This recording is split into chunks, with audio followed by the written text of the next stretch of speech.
Students, बहुत बहुत स्वागत अपनी YouTube channel commerce with Sanjeev sir में। और आज हम लोग कॉन्ट्रैक्ट अकाउंट के बारे में पढ़ेंगे। कॉस्ट अकाउंटिंग का बहुत ही महत्वपूर्ण चैप्टर है कॉन्ट्रैक्ट अकाउंट, और इससे एक न्यूमेरिकल आता जरूर है। थ्योरी भी आती है और न्यूमेरिकल्स भी आते हैं। तो थ्योरी तो आज के एक ही वीडियो में हम क्लियर कर देंगे, और जो न्यूमेरिकल्स हैं उनके लिए आपको कहीं ना कहीं कोचिंग का सहारा लेना होगा, चाहे कहीं भी लीजिएगा। ओके, और अगर हमारे यहाँ लेना चाहते हो तो ऑफिस का नंबर है 9719811101। ठीक है, बहुत ही सस्ते में बहुत ही अच्छे से ये हम कराते हैं। और जैसे ही पे करते हो सारे जो पीडीएफ नोट्स हैं, सरल से सरल नोट्स हैं, उनके लिए तुरंत भेज देते हैं। और जो न्यूमेरिकल्स हैं उनकी पीडीएफ भी हमारे पास में बहुत अच्छे क्वेश्चंस की बनी हुई हैं, जो आपको 100% सिखा देंगे कि न्यूमेरिकल्स कैसे बनेंगे। चलिए बात करते हैं कि ठेका एवं उपकारीय लागत विधि नाम से ये चैप्टर हमारा दिया हुआ होगा।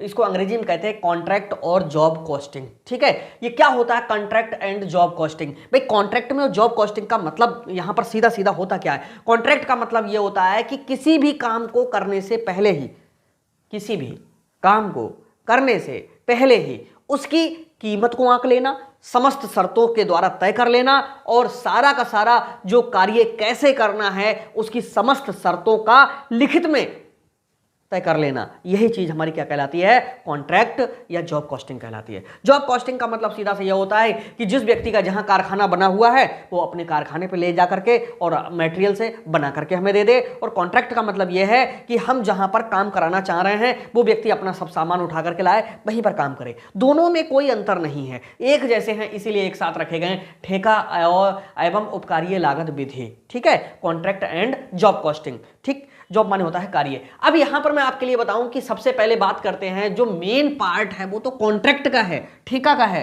भाई ठेका किसे कहते हैं? तो यहां लिखेंगे ठेका का अर्थ। देखो क्या होता है ठेका का अर्थ, सीधा सा समझेंगे, हिंदी भाषा में समझेंगे। ठीक है, इसका अर्थ लिखोगे वो तो खैर पीडीएफ से बहुत अच्छे से क्लियर हो जाएगा, पूरा मैटर होगा, लेकिन समझने का प्रयास कीजिए आप कि किस तरह से हम ठेका को समझेंगे। देखो, जब किसी हम काम को कराते हैं, उस काम को कराने से पहले ही उसकी समस्त लागत को पता कर लें, उसके मूल्य को जान लें, उसकी शर्तों को हम दूसरे व्यक्ति के लिए समझा दें, काम करने का कितने समय में वो करके देना है ये पहले से ही हम तय कर लें, कार्य की क्वालिटी कैसी होगी ये पहले तय कर लें, और इन सब शर्तों के साथ में जब हम पूरा लिखित में रख लेते हैं, इसी को हम कहते हैं क्या? कॉन्ट्रैक्ट। ठीक है, और जरूरी नहीं है लिखित हो, मौखिक भी हो सकता है, लिखित भी हो सकता है, लेकिन जो अच्छे अच्छे कार्य होते हैं वो हमेशा रिटन वर्क में होते हैं। ठीक है, जिससे कल को ठेकेदार और ठेकादाता व्यक्ति के बीच में संबंध खराब ना हो। अब ये समझ में तुम्हारे अभी भी नहीं आया हो तो दूसरे तरीके से आएगा। ठेका हम किसके लिए कहते हैं? इसके लिए मान लीजिएगा कि गवर्नमेंट ही है, कोई भी एक सरकारी हॉस्पिटल बनवाना चाह रही है। अब उसमें मान लीजिएगा कि वो तो कई मंजिल बनेगा, बहुत बड़े एरिया में बनेगा, तो गवर्नमेंट के पास तो इतना कोई ऐसा होता नहीं है विकल्प जो वो अपने कर्मचारियों को लगा करके ये कंस्ट्रक्शन कराए। वो क्या करती है? वो एक प्रकार से जितने भी ठेकेदार होते हैं उनके बीच में सूचना डालती है टेंडर के माध्यम से, और वहां पर जितने भी ठेकेदार होते हैं वो पहुंचते हैं, अपने अपने उन्हें मूल्य देते हैं, और सारी बातों को समझते हैं, उसका लेआउट है उसे समझते हैं, यानी नक्शा को समझते हैं, कार्य करने का तरीके को समझते हैं, सारी शर्तें वहां पर समझते हैं। इसके बाद में वो अपना मूल्य बताते हैं कि हम इस काम को इतनी कीमत पे कर देंगे। तो इस तरह से तय किए गए कार्य को या कराए गए कार्य को हम ठेका कहते हैं। जो व्यक्ति काम करने वाला होता है वह ठेकेदार कहलाता है, और जो व्यक्ति काम कराता है वो ठेकादाता कहलाता है। अब तुम सोचो कि जैसे कार्य हो जाता है तो इंजीनियर लोग इसको प्रमाणित करते हुए चले जाते हैं। जब प्रमाणित करते हुए चले जाते हैं तो जितना प्रमाण पत्र इंजीनियर देता जाएगा उसी के बेस पे 75%, 80% जो कीमत है वो भी पेमेंट करते हुए चली जाते हैं ठेकादाता व्यक्ति। क्योंकि जो ठेकेदार व्यक्ति है वो सारा का सारा पैसा पहले तो अपने पास से लगाता है, लेकिन जब जितना कार्य होता चला जाता है उससे थोड़ा सा पैसा रोक करके उसको पेमेंट भी करते चलते हैं, जिससे उसके भी लेन देन निपटते रहें। तो ऐसे जहां पर कार्य होते हैं उस कार्य को हम ठेका कहते हैं। दूसरा, आपने अपने घर के मकान के आसपास देखा होगा, कभी भी मकान बनवाया जाता है तो एक मिस्त्री होता है, उस मिस्त्री के लिए हम क्या कहते हैं? सारा नक्शा समझा देते हैं, पूरा एरिया बता देते हैं। अब वो चाहे वर्ग फीट पे ले, चाहे वो पूरा मतलब ऐसे देख करके ठेका ले ले, और वो सारी शर्तों को समझ लेता है कि तुम्हें क्या क्या बनाना है, कैसे कैसे बनवाना है, और मुझे कैसे कैसे बना करके देना है, और पेमेंट कैसे कैसे होना है। ऐसे व्यक्ति को हम क्या कहते हैं? ठेकेदारी तो कहते हैं। तो ठेका यहां पर कुछ और नहीं है, किसी भी काम को करने से पहले ही उसका मूल्य तय कर लेना, और काम की शर्तों को समझ करके काम करने का जो आर्डर है वो ले लेना, यही चीज़ हमारी क्या कहलाती है, ठेका कहलाती है। तो ठेका का मतलब सीधा से यही होता है कि किसी भी काम को हमें ये कैसे करके देना है। ओके, तो इसके लिए हम क्या कहते हैं, ठेका कहते हैं। अब ठेकेदार व्यक्ति कौन हो सकता है? ठेकेदार व्यक्ति वह होता है जो किसी भी काम को करने का एक्सपीरियंस रखता है, उसके पास में लेबर होती है, उसके पास में तमाम संसाधन होते हैं, उसके पास में अनुभव होता है, वो पहले से इन सब कार्य को कर रहा होता है। ऐसे व्यक्ति को हम ठेकेदार कहते हैं। और व्यक्ति ही नहीं, ऐसी संस्था भी हो सकती है, ऐसी कंपनी भी हो सकती है और ऐसी कोई फर्म भी हो सकती है। तो ठेका जो लेगा भाई, हम उसी को हम कहेंगे क्या, ठेकेदार। अब ठेका खाता किसे कहते हैं? भाई पूरा ठेका जब हम देते हैं तो ठेके से संबंधित कुछ लेन देन होते हैं। उन लेन देनों को व्यवस्थित करने के लिए, उन लेन देनों को विधिवत रूप से लिखने के लिए जो एक निश्चित प्रोफार्मा होता है उसका प्रयोग करते हैं और उससे ऋणी और धनी करके और ये हम बैलेंस निकालते हैं कि भाई कितना लेन देन हो गया। बस उसका हिसाब किताब रखने के लिए जो खाता बनाया जाता है उसको हम ठेका खाते कहते हैं। और ये डबल एंट्री सिस्टम पे लागू होता है, डेबिट में और क्रेडिट में। अब जो ठेका होता है उसमें तीन चीजें और बहुत ज्यादा पूछी जाती हैं। ठीक है, क्या होता है? चालू कार्य, चालू कार्य, ठीक, प्रमाणित कार्य, अप्रमाणित कार्य। ये तीन चीजें बहुत ज्यादा पूछी जाती हैं। ठीक है, चालू कार्य किसे कहते हैं? चालू कार्य हम उसके लिए कहते हैं, इसको अंग्रेजी में आपने जहां कहीं पर रोड पढ़ते हुए देखा होगा, लिखा होगा वर्क इज इन प्रोग्रेस। इसका मतलब क्या है कि अभी कार्य समाप्त नहीं हुआ है, कार्य चल रहा है। यानी चालू कार्य से है उस कार्य से है जिसमें कार्य स्टार्ट हो गया है, प्रारंभ हो गया है, कार्य हो रहा है, लगातार हो रहा है, कार्य प्रगति पे है, कोई रुकावट नहीं आ रही है और रुकावट ना आए उसके लिए तमाम प्रयास किए जा रहे हैं। तो इस स्थिति को ही हम क्या कहते हैं? वर्क इन प्रोग्रेस, या वर्क इज नहीं लगाते हैं, सीधे वर्क इन प्रोग्रेस लगाते हैं, जिसको हम कहते हैं चालू कार्य। अब जब कार्य चालू है, कार्य हो गया है, मान लीजिएगा कि इतनी बड़ी एक बिल्डिंग बनानी है और इसमें कुछ पोर्शन को बनाना है। ठीक है, और इस पोर्शन में से मान लीजिएगा कि ये भी बन गया, ये भी बन गया, ये भी बन गया। ठीक, और इंजीनियर आया और उसने इसमें तो कमी निकाल दी, लेकिन ये दोनों 100% उसने डन कर दिए। तो समझ लो कि प्रमाणित कार्य का मतलब है कि ठेकेदार द्वारा जितना भी कार्य किया गया उस कार्य को जांच करके, पड़ताल करके, देख करके, सब समझ करके और क्या किया कि उसको इंजीनियर ने डन कर दिया कि हाँ ये काम सही है। उसको हम कहते हैं क्या? प्रमाणित कार्य। तो प्रमाणित कार्य वह कार्य होता है जो ठेकेदार द्वारा कर दिया गया है और जिसको इंजीनियर ने आकर के और वेरीफाई भी कर दिया, उस कार्य को हम कहते हैं प्रमाणित कार्य। अब इस कार्य का जो भुगतान है वो ठेकेदार को मिल सकता है, लेकिन कितना मिलता है? मोस्टली आप न्यूमेरिकल भी पढ़ोगे, 80%, 75% लगभग में ऐसा ही पेमेंट मिलता है। 60% भी मिल सकता है, लेकिन मोस्टली सबसे ज़्यादा 80 और 75 ये इस तरह से 90% भी मिल सकता है कहीं कहीं पर। ठीक है, अगर ठेकेदार विश्वास पात्र है तो 90%। अब यहाँ पैसा रोका क्यों जाता है? इसलिए रोका जाता है कि ठेकेदार कहीं ऐसा ना छोड़ करके भाग जाए। आपने देखा होगा बहुत बहुत बड़े ठेके चलते हैं और लोग उसको छोड़ करके भाग भी जाते हैं, तो ऐसा ना हो। अप्रमाणित कार्य किसे कहते हैं? वह कार्य जो डन तो हो गया, जैसे हमने ये कहा ये हो गया, ये भी हो गया, ये भी हो गया, लेकिन अभी इंजीनियर ने इनको प्रमाणित नहीं किया है, तो वो हमारे कहलाते हैं कौन से? अप्रमाणित कार्य। तो अप्रमाणित कार्य वह कार्य है जो ठेकेदार द्वारा कर तो दिया गया है लेकिन इंजीनियर ने अभी उसके लिए वेरीफाइड नहीं किया है, उसी के लिए हम कहते हैं अप्रमाणित कार्य। ठीक है, अब इसके बाद में अगला जो टॉपिक आता है इस चैप्टर में वो आता है अपूर्ण ठेका। अपूर्ण ठेका कुछ और नहीं होता है। अपूर्ण ठेका का मतलब सीधा सीधा ये होता है कि कार्य चल रहा है, अभी पूरा नहीं हुआ है। ठीक, यानी थोड़ा सा ही बचा हुआ है, अभी कुछ रह गया है, इसीलिए इसको कहते हैं अपूर्ण ठेका। और इसमें जो लाभ की गणना है, जब न्यूमेरिकल हम लोग सॉल्व करेंगे उसी समय सीखेंगे। कौन सी गणना? लाभ की गणना के लिए। और जो लाभ की गणना करेंगे, प्रॉफिट की कैलकुलेशन करेंगे, तो वो एक विशेष प्रकार से करेंगे। इसमें जो है वो प्रॉफिट लिखा जाता है। सबसे पहले जितना प्रॉफिट हो रहा है हिस्से का उतना 1/3 लिख सकते हैं, 1/2, और CR यानी cash received on work certified, ये फार्मूला लगता है। और इसी फार्मूला के बेस पे अपूर्ण ठेके से हम लाभ की क्या कर लेते हैं? गणना कर लेते हैं। ठीक है, तो ये 4-5 पॉइंट हैं जो शॉर्ट क्वेश्चन में मोस्टली पूछ लिए जाते हैं। सबसे ज्यादा पूछा जाता है प्रमाणित कार्य, यानी ठेकेदार द्वारा किया गया वह कार्य जिसको इंजीनियर ने 100% पास कर दिया है, उसी को हम कहते हैं क्या? मतलब प्रमाणित कार्य। ठीक है, अब इसके बाद में जो लॉन्ग क्वेश्चन अगर यहाँ से आता है तो बहुत ज़्यादा पूछा जाता है कि भाई ठेका लेते समय कौन कौन सी बातों को ध्यान में रखना चाहिए। ये बहुत इंपॉर्टेंट है, ठीक है, इसको ज़रा ध्यान से समझेंगे और अगर इसको समझ लिया तो समझ लीजिएगा कि एक बड़ा पार्ट आपके समझ में आ जाएगा, ठीक है। ठेका लेते समय कौन कौन सी बातों को ध्यान में रखना चाहिए, ये एक इम्पॉर्टेंट पार्ट है कॉन्ट्रैक्ट अकाउंट का, ठीक है। तो देखो भाई, सबसे पहले जो हमारे ठेका लेने का तरीका होता है वो सब रिटर्न में ही होता है, ठीक है, वर्तमान समय में, क्योंकि हर व्यक्ति वर्तमान समय में अपना अपना जो है तजुर्बा चालाकी दिखाना चाहता है। ऐसी कंडीशन में अधिकांशता जो लोग हैं वो अपनी लिखापढ़त पहले से ही कर लेते हैं जिससे कल को कोई विवाद ना हो, ठीक है। तो आइए समझाते हैं कि कौन कौन सी बातों का ध्यान में रखना चाहिए। देखो, ठेका लेते समय, ठेका लेते समय ध्यान रखने योग्य बातें, क्योंकि हम अकाउंटिंग कर रहे हैं इसलिए ठेका लेने और भाई ठेका देते समय भी कुछ बातें ध्यान रखनी पड़ती हैं। तो पहले ठेका लेते समय ध्यान रखने योग्य बातें ज़्यादा इंपॉर्टेंट है एग्जाम में आने वाली। और वैसे अगर हम किसी व्यक्ति को हम ठेका दे रहे हैं तो कौन कौन सी बातों को ध्यान रखेंगे, सामने वाले व्यक्ति के पास अनुभव कितना है, ईमानदार है नहीं है, उसके पास लेबर है नहीं है, उसकी पुरानी हिस्ट्री क्या है, उस व्यक्ति के द्वारा किए गए लेन देन कैसे रहे हैं, उसके द्वारा जो सर्विस दी गई है वो लोग संतुष्ट हैं नहीं है, ये सब चीज़ें ठेका देते समय देखा जाता है, ओके। और ठेका लेते समय कौन कौन सी बातों को ध्यान में रखना चाहिए, ये ज़्यादा इंपॉर्टेंट है। तो सबसे पहले होता है कार्य की मात्रा।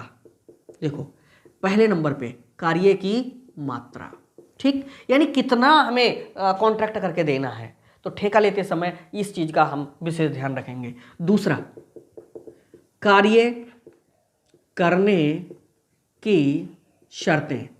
अगर शर्तें कठिन हैं, अगर कार्य हम कर रहे हैं और उसमें बारीकियां बहुत ज़्यादा हैं तो समझ लीजिएगा कि जो हम ठेका ले रहे हैं उसका मूल्य ज़्यादा होगा।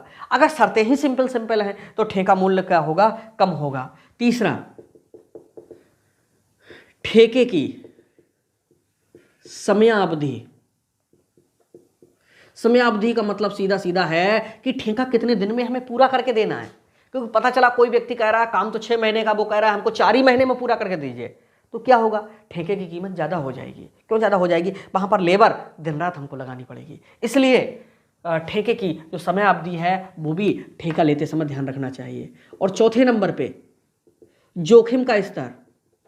जोखिम का स्तर, जोखिम का स्तर का मतलब है कि जहाँ पर हम ठेका चला रहे हैं या ठेका लेना चाह रहे हैं वहाँ पर हानि होने की संभावना कितनी है। अगर ज़्यादा हानि होने की संभावना है तो इसके बाद में क्या होगा, ज़्यादा हानि होने की संभावना है तो हम महंगे में लेंगे, और हानि नहीं होने की संभावना है तो सब थोड़ा कम में ले लेंगे। तो इन सब चीज़ों का ध्यान में रखना होता है, ओके।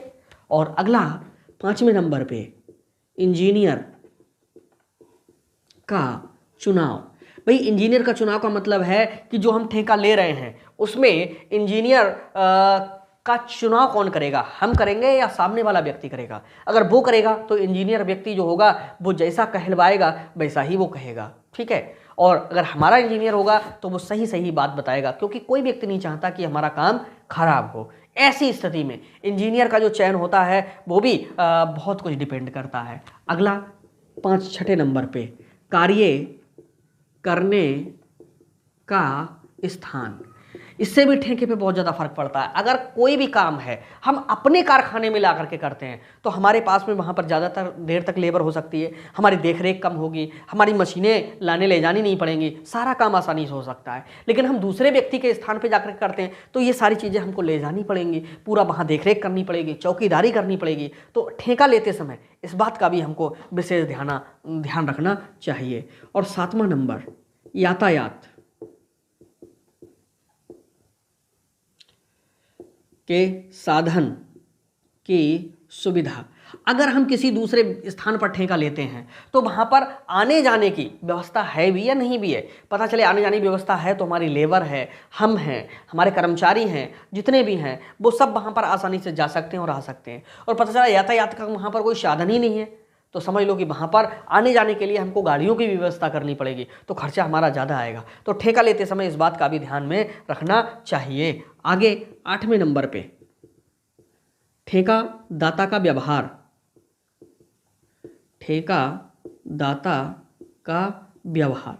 ठेकादाता का व्यवहार का मतलब सीधा सा उस व्यक्ति से है जो व्यक्ति हम जिसका काम कर रहे हैं, जिसने हमें ठेका दिया है, उसका व्यवहार ठीक है, कहीं वो बेईमान तो नहीं है, कहीं ऐसा तो नहीं है कि वो व्यक्ति फ्रॉड हो, काम करा ले और हमको पेमेंट देने में उलझाए। तो तमाम इन बातों का भी ध्यान रखेंगे। अगर ऐसा कोई व्यक्ति दिखता है तो ठेके महंगे में होते हैं, ठीक है। और जिस व्यक्ति जो समय समय पे टाइम पे पेमेंट देने लगता है तो उसका थोड़ा काम कम दाम में भी किया जा सकता है। तो यहाँ पर ठेकेदाता का जो व्यवहार है वो भी देखा जाता है, ठीक है। आगे 9वें नंबर पे सामग्री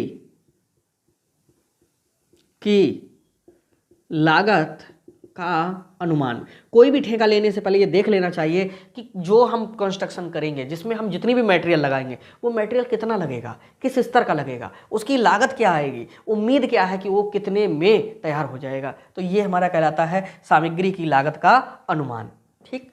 और जहाँ सामग्री होगी बेटा, वहीं पर श्रम की लागत का अनुमान। देखो श्रम नासमान होता है, ठीक है। ऐसी कंडीशन में सामग्री और श्रम दोनों का पता लगाना जरूरी है कि भाई सामग्री कितने की लग रही है और श्रम की लागत क्या आ रही, और दोनों के द्वारा ही हम अनुमान लगाएंगे कि इस काम को हम कितने में करके दे देंगे, ठीक है। आगे 11वें नंबर पे प्राप्त धनराशि की मात्रा। ये प्राप्त धनराशि का मात्रा का मतलब यहाँ पर है कि कुछ लोग जब ठेका लेते हैं तो वो एडवांस में ले लेते हैं। पेमेंट एडवांस में इसलिए ले लेते हैं जिससे मटेरियल को लाया जा सके, लेबर का भुगतान किया जा सके, तमाम संसाधन होते हैं उत्पादन के, उनका पेमेंट किया जा सके। तो ऐसी कंडीशन में अगर कोई व्यक्ति से हमें एडवांस में कुछ पैसा मिल जाता है तो हम उसका जो कार्य है थोड़ा कम पे कर देंगे और अन्यथा ज़्यादा पे करते हैं। अगला है 12वें नंबर पे ठेका मूल्य का ध्यान। हमेशा ठेका का जब भी हम लोग लेते हैं, ठेका अगर लें तो ये जरूर देख लें कि उसकी जो कीमत हम रख रहे हैं, ठेके की कीमत रख रहे हैं, उसमें अपने हिस्से का लाभ जुड़ा हुआ है या नहीं है। क्योंकि फ्री में कोई काम करने से दुनिया में कोई फायदा नहीं है। कोई व्यक्ति रिस्क नहीं लेता है, कोई व्यक्ति तुम्हें समय नहीं देता है, कोई व्यक्ति तुम्हारे ऊपर ताकत नहीं लगाता है, कोई व्यक्ति कुछ नहीं करता है। जैसे हम ही पढ़ा रहे हैं तो हम जो लोग पेड क्लास ज्वाइन किए हुए हैं उनके लिए बहुत अच्छा मेहनत करते हैं। क्यों? उनसे कुछ लिया है तो 100% उन्हें कुछ एक्स्ट्रा तो देना होगा। तो ऐसी कंडीशन में ठेका मूल्य का भी विशेष ध्यान रखा जाता है, यानी हम दूसरे के लिए जो प्रोडक्शन दे रहे हैं उसमें हमने कितना मूल्य रखा है। ओके, इसके बाद में 13वें नंबर पे 14वें नंबर पे यहां पर स्थिर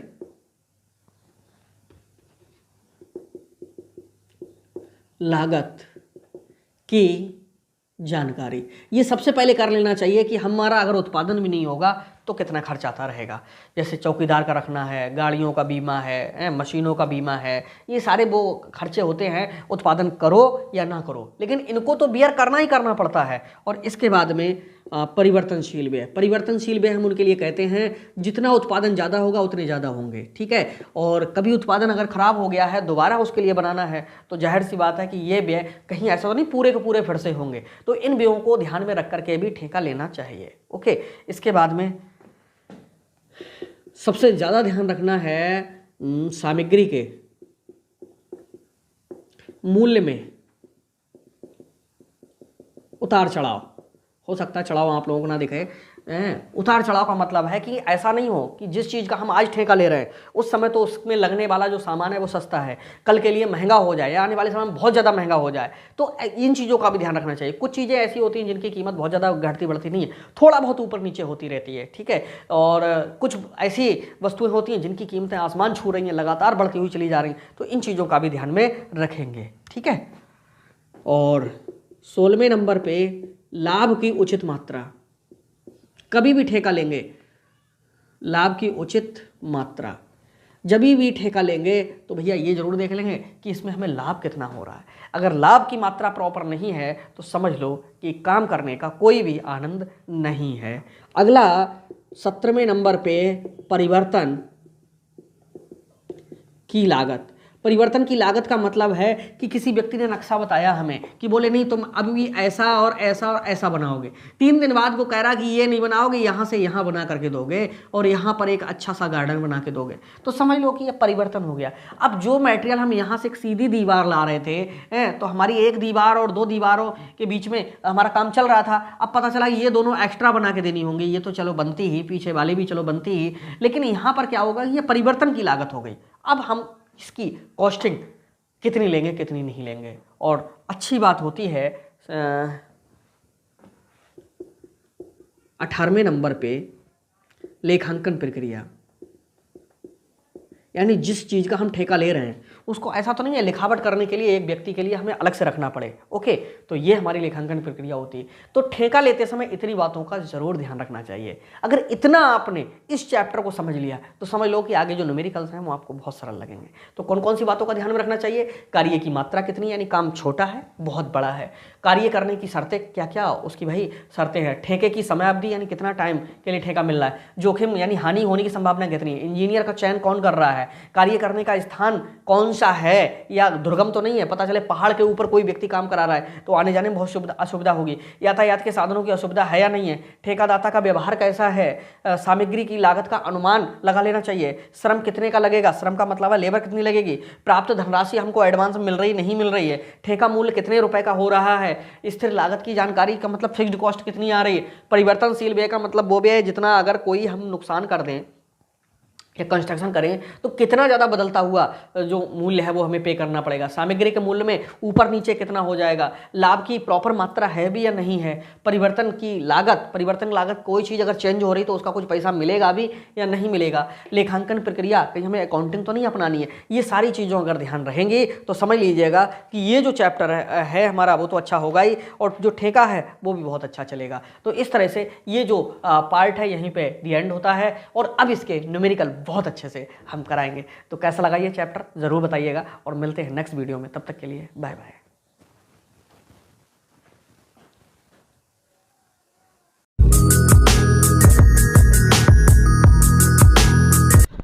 हेलो डियर स्टूडेंट्स, बहुत बहुत स्वागत अपने यूट्यूब चैनल कॉमर्स में संजीव सर में। और आज मजा आ जाएगा, क्वेश्चन नंबर हम लोग 5 पढ़ेंगे और 5 क्वेश्चन वेरी इंपॉर्टेंट क्वेश्चन है और इसमें आप देखेंगे कि कुछ अलग से भी बातें हम सीखेंगे क्योंकि इस तरह का कॉन्ट्रैक्ट अकाउंट में 1-2 बार यूनिवर्सिटी में क्वेश्चन है वो रिपीट हुआ है।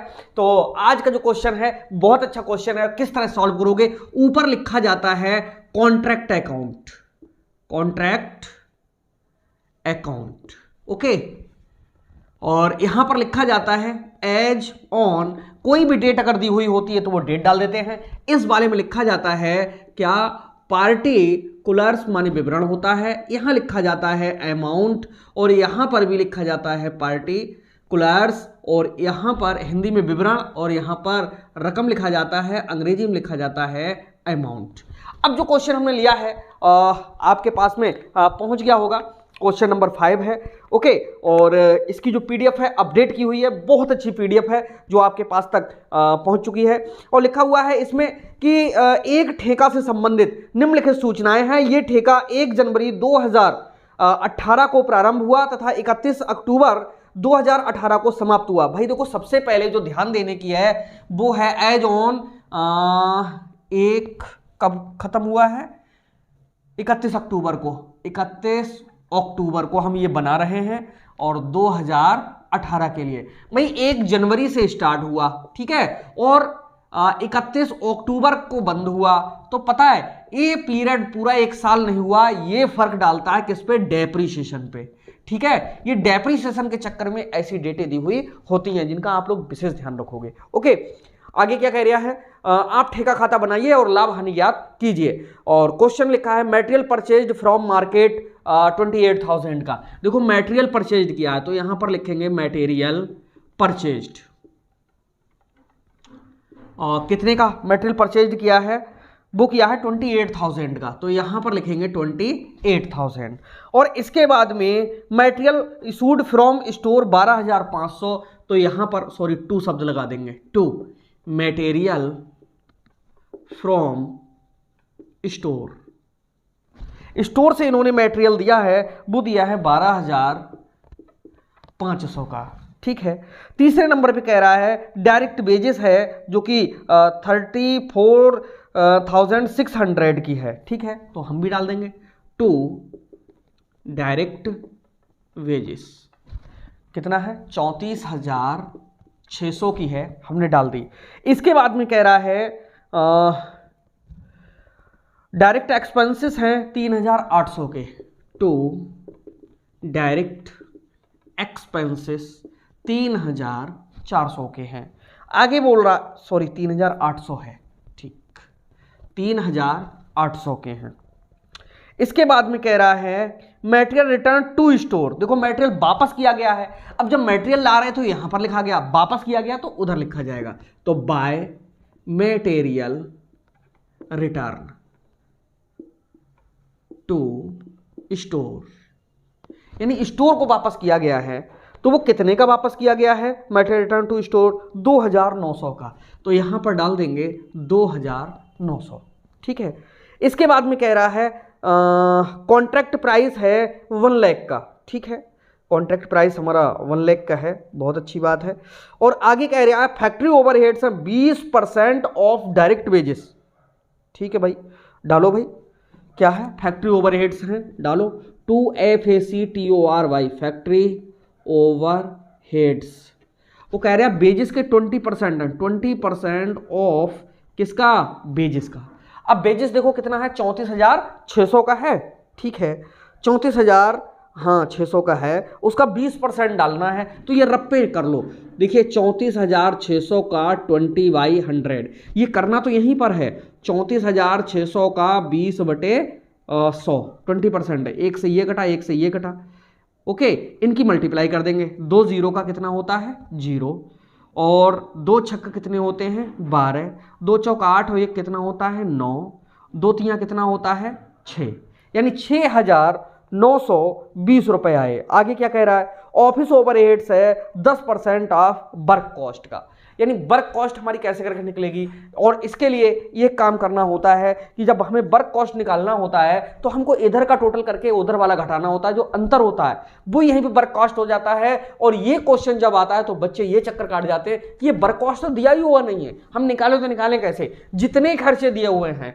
बस इधर का टोटल करो और उधर वाले घटा दो, जो अंतर होगा वर्क कॉस्ट ही कहलाएगा, ठीक है। देखो अब इधर ज्यादा है तो यहां पर आप कर लीजिए क्या टोटल, और जब इसका टोटल करेंगे आप लोग तो इसका टोटल देखिए कितना आ रहा है, ठीक है, इसका टोटल करवाइए, देखो 1 0, 2 नंबर पे कितने आएंगे ये 2 आएंगे, तीसरा 5 6 11 8 19 और 9 28, हासिल लगा कितना 2, 8 और 2 10, 2 12 4 16 3 19 और 6 25 के 5, हासिल लगा कितना 2 और 2 4 1 5 और 3 कितना हो रहा है 8, 85,820 जो टोटल आया है वो इस साइड का आया है 85,820, इधर वाले घटा देंगे 2900, ठीक है, यहां लिखो 85,000,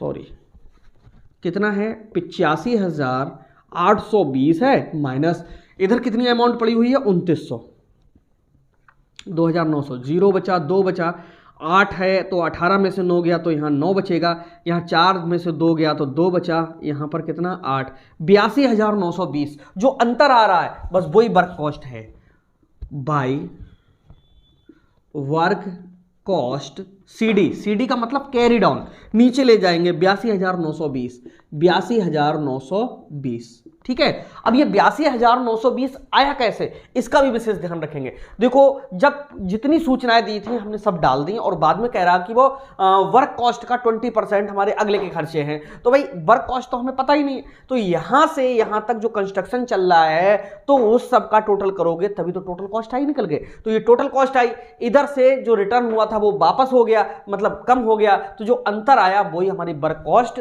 CD कहलाती है। दोनों का टोटल बराबर होता है 85,820 यहां पर है, 85,820 यहां डाल दीजिए। अब जो यहां पर ये है 82,920 ये यहां पर उतार के लाई जाती है, ठीक है, यही चीज सीखनी है। और ऐसे 2 क्वेश्चन होंगे, एक ये क्वेश्चन और इससे एक अगले का क्वेश्चन, ठीक है। तो ये 82,920 यहां पर लिखिए 82,920 यहां लिखा जाएगा to work cost BD, BD का मतलब होता है ब्राउट डाउन, ठीक है, 82,920। अब वो कह क्या रहा है, 82,920 जो आई है निकल करके, वो कह रहा है कि ऑफिस ओवरहेड्स, देखो आपके पास में अगर पीडीएफ पहुंची हुई है तो आपके पास दिख रहा होगा, office overhead 10% of work cost, ठीक है, यानी जो वर्क कॉस्ट है उसका 10% है, कौन से, ऑफिस ओवरहेड्स, ठीक है। तो लिखिए यहाँ टू ऑफिस ओवरहेड्स 10% है, ठीक है, किसके, ऑफ वर्क कॉस्ट के, ठीक। अब ये 82,920 का 10% हमें निकालना है, तो यहां पर ये लिखा ही हुआ है 82,920, फिर से लिख लो 82,000, ये तो ये रहा 82,920 का 10/100, एक जीरो ही तो हटेगा, यानी 8,292 आ जाएगा, 8,292 रुपये, ठीक है। ये क्या हुआ, 8,292 रुपये, ये हमारा आ गया ऑफिस ओवरहेड्स। अब इसके बाद में हमको क्या करना है, टोटल जो व्यय हुआ वो तो यही हुआ है, और कॉन्ट्रैक्ट जो था वो कितने में था, ऊपर इसने बताया कहीं पर, हाँ बताया था, जो कॉन्ट्रैक्ट प्राइस है वो कितना है, 1 लाख है, ठीक है, और कार्य समाप्त हो गया, ठेका खाता बनाना है, तो ये पैसा लास्ट में मिल गया, बॉय कॉन्ट्रैक्टीज अकाउंट, यहां पर डालेंगे कितना, 1 लाख, यही टोटल आ जाएगा, 1 लाख दिख रहा है आपके लिए, ये देखना पड़ेगा थोड़ा सा, हाँ थोड़ा सा ऊपर करके डालना होगा, ये जो टोटल है वो कितना रहा, 1 लाख रहा, और यही टोटल यहां पर डाल दिया जाएगा कितना, 1 लाख, जो अंतर है टू P&L अकाउंट करके डाल दिया जाएगा, किसमें, प्रॉफिट में। और अब इन दोनों का टोटल कर लो, ठीक, ये टोटल देखिए कितना हो रहा है, और 1 लाख में से क्या करेंगे हम लोग, घटा देंगे, ठीक है। तो देखते हैं कितना होता है ये टोटल, यहाँ पर एक रफ के रूप में कर लेते हैं भाई, 2 के 2 हुए, 9 2 11 हुए, और 9 2 11 1 12 हुए, 8 2 10 और 1 11 हुए, 8 और 1 9 हुए, ठीक है। 91,212 को 1 लाख में से घटा दीजिए, यहाँ बचा कितना, 8, 9 में से 1 गया 8, यहाँ पर 9 में से 2 गया तो 7, यहाँ पर 9 में से 1 गया तो 8, और 9 में से 9 गया कुछ नहीं, यानी 8,788 आंसर है, 8,788, ठीक है, बिल्कुल है 8,788। तो इस तरह का अगर क्वेश्चन आ जाएगा तो 100% हमें उम्मीद है आप लोग कर दोगे। बस करना क्या होगा, जैसे इसने कहा मटेरियल डाल दिया, और मटेरियल स्टोर से लाए वो भी डाल दिया, डायरेक्ट वेजेस भी डाल दी, डायरेक्ट एक्सपेंसेस भी डाल दिए, और जो फैक्ट्री ओवरहेड्स हैं वो इसने बोला कि 20% ऑफ वेजेस हैं। अब वेजेस देखो भैया यहाँ पर कितनी है, 34,600 है, इस 34,600 का हमने 20% काटा, और जो निकल करके आया वो कितना निकल करके आया, ये 6,920 आया। अब कह रहा है वो 10% है, वो ऑफिस ओवरहेड्स हैं वर्क कॉस्ट के। अब वर्क कॉस्ट हमें नहीं पता है, सबसे सरल तरीका, यहां से जितने खर्चे हुए हैं सबको जोड़ लो, इधर जो आया है उसे घटा दो, जो डिफरेंस होगा वो वर्क कॉस्ट होगा। वर्क कॉस्ट को नीचे ले आते हैं, बहुत सरल है, टफ नहीं है, वर्क कॉस्ट को हम नीचे ले आते हैं, उसमें 10%, इसी का 10% मतलब एक जीरो हटा करके 8292 बचा, वो 8292 डाल दिया। कॉन्ट्रैक्ट था ये 1 लाख रुपए का, 1 लाख का टोटल यहां लिखा है, वही टोटल यहां लिखा, इसमें से इन दोनों को घटा दिया। भैया ये वर्क कॉस्ट थी, ये ऑफिस कॉस्ट हो गई, दोनों कास्टों को घटा दो, किसमें से 1 लाख में से जो अंतर होगा वो क्या होगा, प्रॉफिट होगा। इस तरह से ये क्वेश्चन हमारा कैसा हुआ, पूरा हुआ।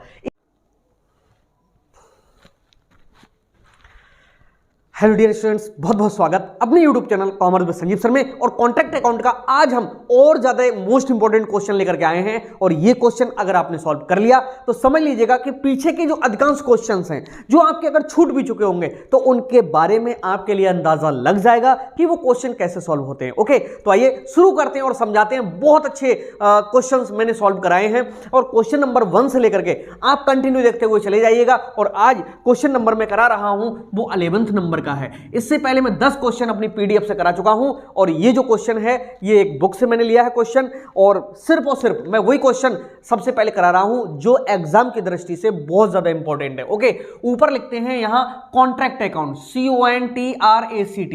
कॉन्ट्रैक्ट अकाउंट का मतलब होता है हिंदी में ठेका खाता। कोई अगर डेट दी हुई हो तो एज ऑन यहां पर करके डाल देते हैं। एज ऑन का मतलब किस डेट के लिए बनाया, जैसे ये क्वेश्चन है, इसमें बोल रहा है कि उमा निर्माण लिमिटेड ने सड़क निर्माण का ठेका 2018 में लिया और इसका कार्य कब समाप्त हुआ है कुछ कह रहा है, नहीं कह रहा है, यानी कोई डेट नहीं बता रहा है कहीं पर भी लिखा हुआ लास्ट तक, सॉरी लिखा हुआ है 31 दिसंबर 2018 को ये कार्य खत्म होता है। ठीक है, तो यहां पर एज ऑन 31 दिसंबर 2018 यानी 1 जनवरी 2018 से स्टार्ट हुआ, 31 दिसंबर 2018 को समाप्त हुआ है। इस वाले कॉलम में लिखेंगे पार्टिकुलर्स, ओके, और यहां पर लिखेंगे अमाउंट और यहां पर लिखेंगे पार्टिकुलर्स, ओके, और यहां पर लिखेंगे अमाउंट। और आप जिनके पास में ये क्वेश्चन पहुंचा हुआ है वो तो वहां से देख लेंगे, आप लोग सुनिए और समझिए कि किस तरह से इन क्वेश्चंस को सॉल्व करते हैं। लिखा हुआ है उमा निर्माण लिमिटेड ने सड़क निर्माण का ठेका 1 जनवरी 2018 को लिया। ठेका मूल्य 10 लाख रुपए था। भाई ठेका मूल्य जो था वो 10 लाख रुपए का, केवल एक रख लीजिए एक तरफ, ठीक है, इससे हमें लेना देना अभी कुछ नहीं है। आगे कह रहा है तथा इसके पूर्ण निर्माण करने की अनुमानित जो लागत थी वो 9,20,000 थी। होने दो, ठीक, अनुमानित लागत से कोई लेना देना नहीं है। ये सिर्फ देखिए मैं कह रहा हूं कि एग्जाम में आने वाले जो क्वेश्चंस होते हैं उनमें कुछ चीजें ऐसी होती हैं जो भ्रमित करने वाली होती हैं, लेकिन आप बिल्कुल भी भ्रमित मत होइएगा। उसमें जो भी इंफॉर्मेशन दी हुई हो आपको जब काम की लगे, इसमें पढ़ने वाली लगे तो डालिएगा, ठीक है, तो ये काम की नहीं है। 2018 की समाप्ति तक 3,60,000 प्राप्त किया जो प्रमाणित कार्य का 90% था। अब देखो इसके लिए 3,60,000 मिल गया, वो कह रहा है ये 90% था। भैया 90 से डिवाइड कर दो, 100 से मल्टीप्लाई कर दो, फुल अमाउंट निकल आएगी। 0 से 0 काटेंगे, 9 से काटेंगे, 9 चौक 36, 4,000 की 100 से गुणा करेंगे, 4 लाख हो जाएगा। इसका मतलब क्या है? इसका मतलब ये है कि 4 लाख रुपए का प्रमाणित कार्य हो गया था। ये निकालना है आपके लिए, तो निकल के आ गया। आगे क्या कह रहा है? अप्रमाणित कार्य की जो लागत है वो कितनी है? 10,000 रुपए। तो ये यहां पर लिख सकते हैं हम लोग बाई वर्क इन प्रोग्रेस, यानी वर्क इन प्रोग्रेस का मतलब होता है चालू कार्य। इसमें दो चीजें लिखी जाती हैं, वर्क सर्टिफाइड और वर्क अनसर्टिफाइड। ये निकल के आ गया 4 लाख का और ये आया 10,000 का। तो इसका मतलब है 4,10,000 का कार्य हो चुका है। 10 लाख का आधा कितना होता है? 5 लाख। आधा तो हुआ नहीं है, चौथाई होता है 2.5 लाख। 2.5 लाख से ज्यादा हो गया। इसका मतलब है कि इसमें 1/4 से तो अधिक कार्य हो गया है, लेकिन आधा नहीं हो पाया। उस कैटेगरी का ये क्वेश्चन है और एग्जाम में आया हुआ क्वेश्चन है ये। आगे कह रहा है इसमें निम्न व्यय किया गया। मटेरियल लिया गया था 50,000 रुपए का, तो यहां लिख दीजिएगा टू मटेरियल परचेज्ड, और वो भी कितने का? 50,000 रुपए का। इसके बाद में है श्रम 3 लाख रुपए का, टू लेबर 3 लाख रुपीज की, 3 लाख का लिया गया। इसके बाद में प्लांट 20,000 का, तो यहां लिख लीजिएगा टू प्लांट कितना? 20,000। ठीक है, आगे क्या कह रहा है? कह रहा है कि 5,000 रुपए मूल्य की सामग्री क्षतिग्रस्त हो गई जिसे 1,000 रुपए में बेचना पड़ा। अरे चाहे कितने में बेचा हो, कम कितने की हुई? 5,000 की कम हुई, तो बाय लॉस ऑफ मटेरियल कितने का? 5,000 का कम हो गया। ठीक है, आगे क्या कह रहा है? संयंत्र 25% हिरासत करके और इसके बाद में वापस कर दिया गया। जो प्लांट था उस पर 25% डेप्रीशिएशन लगा। By depreciation, sorry by plant करके लिखो पहले यहां पर। बाई प्लांट कितने का? 20,000 रुपए का, माइनस डेप्रीशिएशन। देखो इस तरह से लिखो 20,000, यहीं पर करो 25/100। 25 से काटेंगे 4,100, 4 से काटते हैं 4 पंजे 20, 5,000 का डेप्रीशिएट हो गया, तो बचा कितने हजार का? 15,000 का, यानी 15,000 का। इसके बाद में है उपरोक्त से आप ठेका खाता तैयार कीजिए। ठीक है, हम लोग इससे कॉन्ट्रैक्ट अकाउंट बनाते हैं, तो भैया देखो कितना आ रहा है, इसका यहां पर हम टोटल कर देंगे। यानी इधर का 15, 5, 20 और ये 4,10,000, ये तो 20 और 10 कितने होते हैं 30, यानी 4,30,000 रुपए यहाँ तक अमाउंट आई। और वही अमाउंट यहाँ पर पड़ेगी 4,30,000 रुपए की।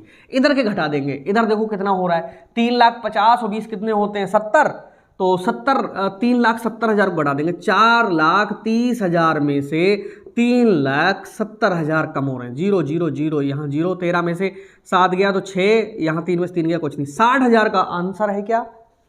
बिल्कुल करेक्ट आंसर है, 60,000 है। लेकिन इस आंसर को टू बैलेंस क्या लिखेंगे? CD लिखेंगे। अभी कितना 60,000। इस 60,000 को नीचे ले जाएंगे, यहां पर लिखेंगे Y बैलेंस VD कितने 60,000।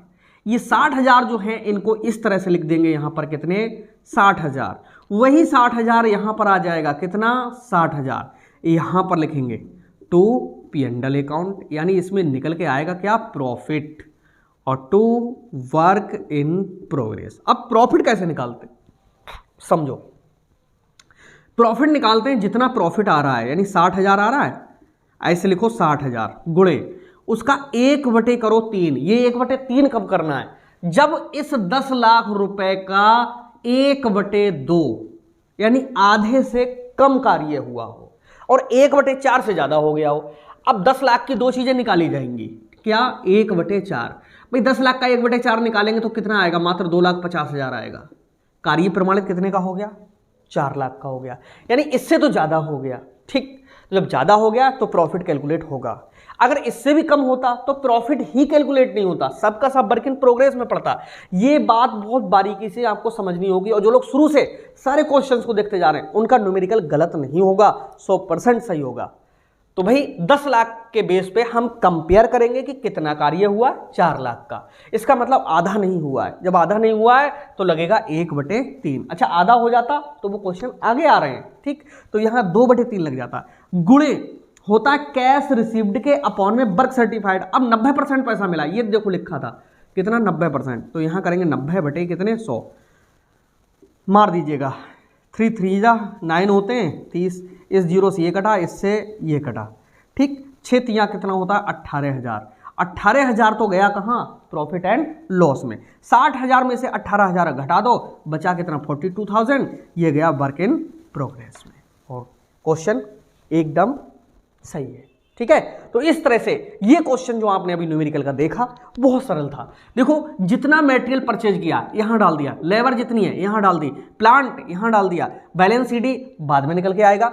वो कह रहा है कि कुछ मटेरियल जो है 5,000 का खराब हो गया, हो जाने दो, 5,000 का हुआ, वो कह रहा 1,000 में बेच दिया। अब दिमाग में बच्चे की ये आता है यार 1,000 का क्या होगा? अरे मटेरियल ला रहे थे 50,000 का, कम कितने का हो गया 5,000 का। ठीक, और बिके बचा हुआ चाहे वो फ्री में दे दे किसी को, हमें क्या मतलब है, हमारा तो 5,000 का कम हो रहा। बस ये पॉइंट एग्जाम में फंसने वाला है। ठीक है, जो बहुत ध्यान रखना है आपके लिए।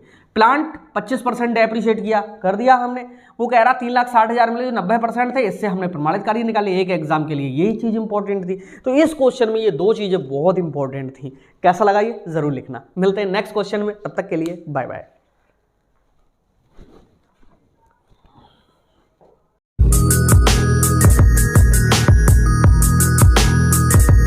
हेलो डियर स्टूडेंट, बहुत बहुत स्वागत अपनी YouTube channel commerce with Sanjeev sir में। और आज बहुत ही मोस्ट इंपॉर्टेंट क्वेश्चन से लेकर के आए हैं हम कॉन्ट्रैक्ट अकाउंट के। मजा आ जाएगा। जो पीडीएफ आपके पास में पहुंची है उसमें देखिए आपके कितने अच्छे अच्छे क्वेश्चंस हैं, और वो क्वेश्चन जो एग्जाम में मोस्टली आते हैं। कई यूनिवर्सिटियों के जो पहले के पेपर हैं उनके बेस पर न्यूमेरिकल रखे हुए हैं। कई बुक्स को सिलेक्ट करके उनमें से न्यूमेरिकल रखे हुए हैं। किसी भी कैटेगरी का न्यूमेरिकल जो किसी भी यूनिवर्सिटी में आता हो, मैंने छोड़ा ही नहीं अपनी पीडीएफ में रखने के लिए। तो बहुत अच्छे से आपकी तैयारी हमारे साथ में हो जाएगी। तो जिन लोगों ने पेड क्लास ज्वाइन कर रखा है उनके पास वो पीडीएफ पहुंच चुकी है। और बाकी जो और हमारे स्टूडेंट्स हैं, अगर हमसे जुड़ना चाहते हो तो आपके लिए ऑफिस का नंबर 9719811101 ये ऑफिस का नंबर है, जहां से आप हमसे जुड़ सकते हो। क्योंकि जो लोग जुड़े हुए हैं, कॉस्ट अकाउंटिंग की पूरी तैयारी बड़ी अच्छे से चल ही रही है, और उसके साथ साथ में कंपनी लॉ और बिजनेस रेगुलेटरी फ्रेमवर्क है, अदर जो सब्जेक्ट्स हैं, स्टैटिस्टिक्स वगैरह है और इनकम टैक्स है, इनके बहुत अच्छे क्लासेस चल रहे हैं। तो आइए देखिए न्यूमेरिकल की सीरीज में ये तीसरा क्वेश्चन कितना अच्छा क्वेश्चन है, और एग्जाम में जो क्वेश्चन नंबर 3 है वो कई बार रिपीट किया हुआ है, तो आज मजा आ जाएगा क्वेश्चन नंबर 3 के लिए। ओके, और मैं लिख देता हूं वेरी वेरी इंपॉर्टेंट क्वेश्चन है ये, और इसमें आपको पकड़ना होगा कि हम कहां पर किस तरह से इसको क्वेश्चन को सॉल्व करेंगे। और क्वेश्चन सिर्फ इतना सा दिया हुआ है कि निम्न सूचनाओं से आप कॉन्ट्रैक्ट अकाउंट तैयार कीजिए, और जितने भी खर्चे हैं सब दिए हुए हैं। ओके, तो लिखा हुआ है prepare contract account from the following data, कुछ सूचनाएं दी हुई हैं, ऊपर लिखेंगे इन द बुक्स ऑफ। अब इसमें कुछ लिखा ही नहीं है कि किसके पुस्तकों में है, तो सीधे इन द बुक्स ऑफ करके डॉट डॉट लगा देंगे, कॉन्ट्रैक्ट अकाउंट बना रहे हैं। तारीख कोई दी हुई है, कह रहा है कि उपरोक्त ठेका, नीचे लिखा हुआ है कि उपरोक्त ठेका है 6 माह चलकर पूर्ण हो गया, और उपरोक्त से ठेका खाते बनाइए, और जो पेमेंट था इसमें कॉन्ट्रैक्ट का वो भी पहले से ही मिल चुका था। तो आइए इस क्वेश्चन के बेस पे सॉल्व कराते हैं, और आप देखो कि कितनी बारीकी से ये एग्जाम में रखा गया क्वेश्चन, और इसमें कौन कौन सी बातें बहुत ज्यादा छुपी हुई थी। अगर आप थोड़ी सी बुद्धि लगा लेते, सॉरी जिन बच्चों ने पेपर दिया है वो थोड़ी सी बुद्धि लगा लेते, उनका क्वेश्चन 100% सही। तो आइए, मटेरियल फ्रॉम स्टोर, देखो जितने खर्चे होंगे सब डेबिट साइड में आएंगे। मैं इससे पहले कई वीडियोस बता चुका हूं जिनके माध्यम से मैं सिखा चुका हूं कि कैसे करके कॉन्ट्रैक्ट अकाउंट को बनाएंगे। ठीक है, तो आइए आप भी सीखिए आज। देखो जब जब मटेरियल आए, कहीं से भी आए, यहां पर लिखोगे टू मटेरियल फ्रॉम, कहां से आ रहा है भाई, स्टोर से आ रहा है, यहां लिखेंगे स्टोर्स। कितने हजार का आ रहा है, 20,000 का आ रहा है। सो गाइज यहां पर लिखेंगे हम लोग 20,000।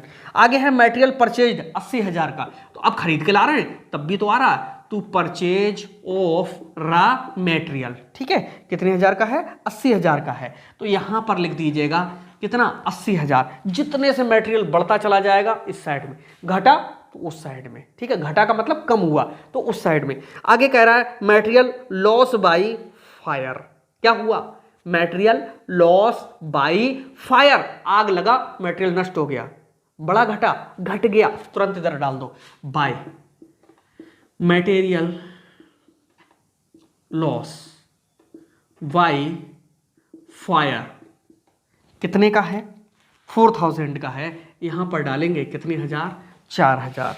आगे है material at site, at site का मतलब बचा हुआ है, तभी तो पड़ा हुआ है। अब भाई तो खरीद के ला रहे थे, उधर बचेगा, नष्ट होगा, कहीं और भेज दिया जाएगा, सब उधर होगा, बाय मटेरियल एट साइट, कितने का है, 6,000 का है, तो यहां डाल देंगे कितने, 6,000। इसके बाद में है प्लांट परचेज्ड, कितने का है, 50,000 का, यहां डालेंगे टू प्लांट परचेज्ड। देखो भाई ध्यान रखना, कितने हजार का है, 50,000 का है। जब प्लांट परचेज करके लाओगे तब भी डेबिट साइड में डाला जाएगा, यानी हमारे कहीं से भी खर्चे होंगे वो सब डेबिट साइड में होंगे। ठीक है, और कहीं से मिलेगा तो वो क्रेडिट साइड में। आगे क्या कह रहा है, कॉन्ट्रैक्ट प्राइस 4 लाख, किधर पड़ेगा, कहीं नहीं पड़ेगा, इसका विशेष ध्यान रखना। यही सबसे ज्यादा गलत कराता है, क्योंकि बच्चे सोचते हैं पता नहीं कहां डालें, या तो इधर डाल देते हैं या इधर डाल देते हैं। कॉन्ट्रैक्ट प्राइस कहीं नहीं पड़ता है, सिर्फ अपनी याददाश्त के लिए लिख लीजिए कि ठेका कितने लाख का था, ये 4 लाख का था, 4 लाख का था। बेजेस पेड, ये डेबिट साइड में, टू बेजेस पेड, ये केवल आपकी जानकारी के लिए क्वेश्चन में 4 लाख रुपए दे दिए थे कि जिससे बच्चा और अमाउंट साथ में इसको भी डाल दे और गलत कर ले। ठीक है, कितना है, 15,000। ठीक है, कॉन्ट्रैक्ट प्राइस रिसीव्ड, अब हुआ है रिसीव्ड। जब रिसीव्ड हुआ इसका मतलब पैसा आया गया, आया इस साइड में आएगा, थोड़ी सी जगह छोड़ दो, बाई सबसे लास्ट में डाला जाता है, कॉन्ट्रैक्टीज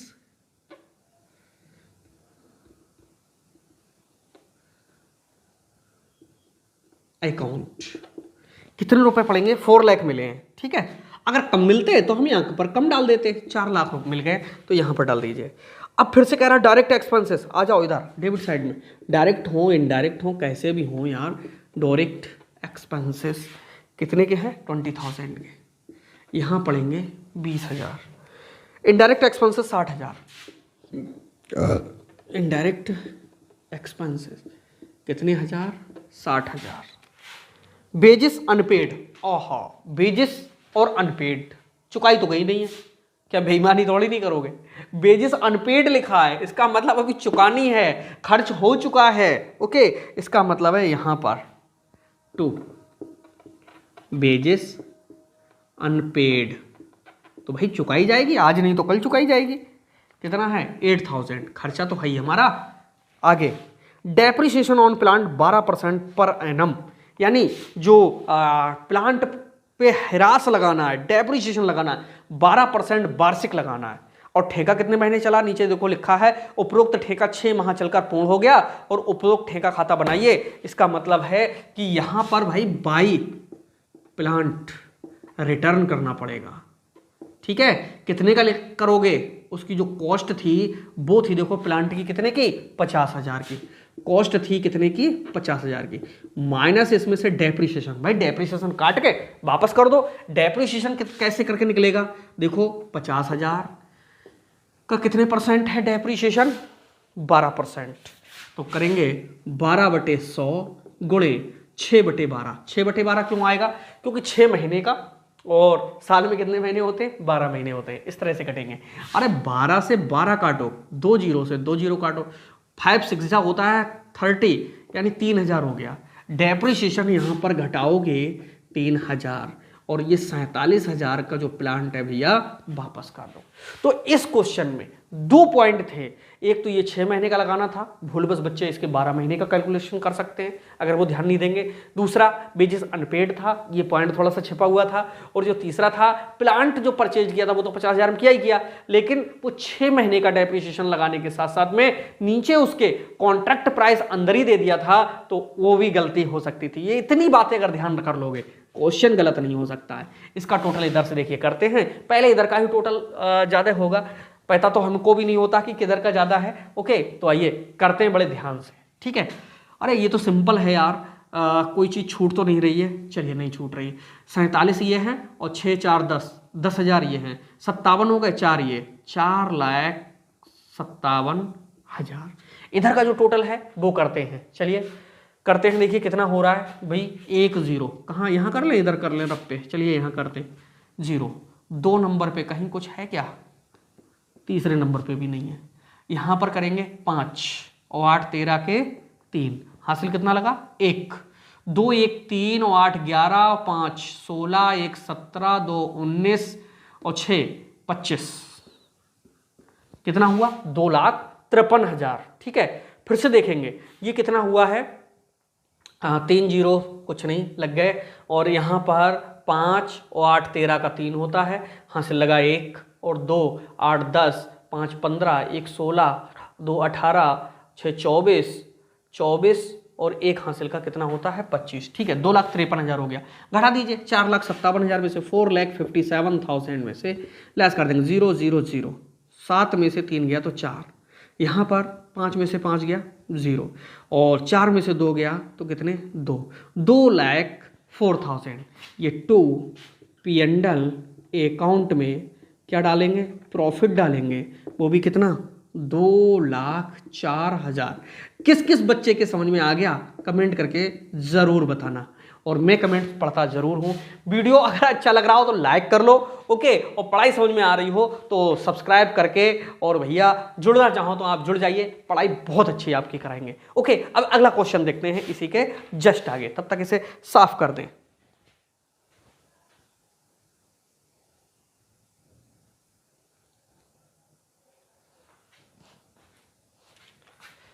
अगला क्वेश्चन नंबर 4 बहुत मोस्ट इंपॉर्टेंट है। क्वेश्चन नंबर 4 में जिस तरह से 3 में कुछ बुद्धि लगानी थी, उसी तरह से क्वेश्चन नंबर 4 में भी आपको पकड़ना है कि कहां पर हमको क्या करना है। ओके, देखिए सबसे पहले नंबर पे लिखा है इसने मटेरियल परचेज करके लिखा हुआ है, और लिखा है कि निम्न सूचनाओं से 31 दिसंबर 2020 को ठेका खाता बनाइए। तो उसने तारीख दे दी है भाई, कब 31 दिसंबर 2020, और अभी तक ऊपर किसी का नाम नहीं दिया है तो हम नहीं डालेंगे। ठीक है, देखो लिखा है मटेरियल परचेज 2 लाख रुपए इसका, तो 2 मटेरियल परचेज्ड कितने रुपए का है, 2 लाख रुपए का है।